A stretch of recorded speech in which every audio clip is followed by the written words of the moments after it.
Welcome to my YouTube channel. வாங்க இன்றைக்கி era biryani பண்ணலாம். எப்படி பண்ணலான்னு பார்த்தா கரம் மசாலா போட்டிருக்கேன்.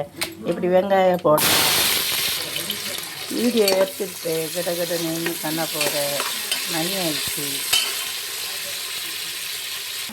அரிசி வேகிறதுக்கு தண்ணி வச்சுருக்கேன். ஒரு கைப்பிடி அதில் உப்பு போடுங்க. இந்த அளவு கலர் வந்த அப்புறம் ஒரு 100 கிராம் இஞ்சி போடுங்க.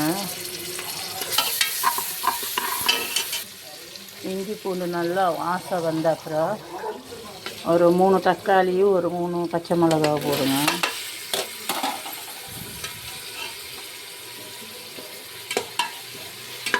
இது நல்லா வதக்கணும். தக்காளி நல்லா மேஷ் ஆன அப்புறம் ஒரு 100 கிராம் தயிர் போடலாம். போதும். ஹட்சன் தயிர் போன அப்புறம் புதினா கொத்தமல்லி போடலாம். ஒரு அரை கட்டு நல்லா எண்ணெய் வர அளவுக்கு வதக்கலாம்.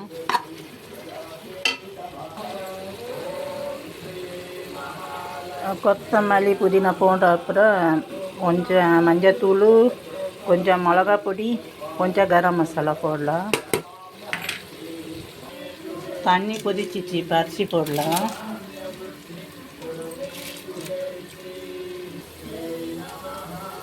க்ளீன் பண்ண எறா போடலாம். 200 ரூபாய் எறா இருக்குது. இதில் எறா போட்டிருக்கேன். 5 நிமிஷம் வெந்தால் போதும். எறா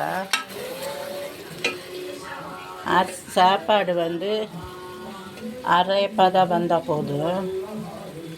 அப்புறம் பாதி தம்மில் தான் வேகணும் அரிசி சாப்பாடு. பிரியாணிலாம் பாதி லெமன் போடலாம்.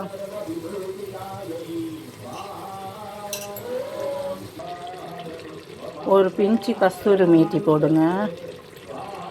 இதோட வாசமே தனியாக இருக்கும் பிரியாணியில். இன்னும் கொஞ்சம் வேகணும். கொஞ்சோண்டு நீளமாக வரணும் அரிசி. இது பாருங்கள், இந்த பதம் தான் எடுத்து பிரியாணியில் போடலாம். எல்லாம் சாப்பாடு போடலாம். சாப்பாடு எல்லாம் போட்டுட்டேன். இப்போ தம் வைக்கலாம். தம் வைக்கும்போது இது வேணாம். இந்த மாதிரி ஒரு கிளாஸ் கவுத்து போடுங்க.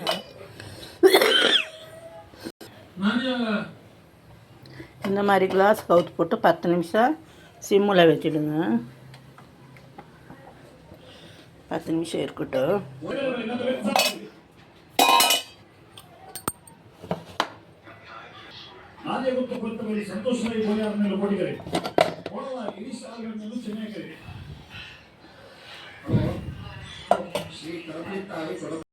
ಬಿರಿಯಾನಿ ಜೊತೆ ಎಂಚ ರೆಡಿ ಆಯ್ತು. ಲಾಯ್ಕ್ ಮಿಕ್ಸ್ ಮಲ್ಪ ಮೆಲ್ಲ ಮಿಕ್ಸ್ ಮಲ್ಪಲೆ ಪೂತಲೆಕ ಇನ್ನ ನುಪ್ಪು ಪೂರ ಪೊಡಿ ಹಾಕೊಂಡು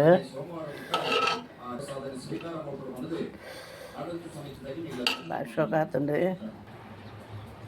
ಬಿರಿಯಾನಿ ರೆಡಿ, ರೈತ ರೆಡಿ.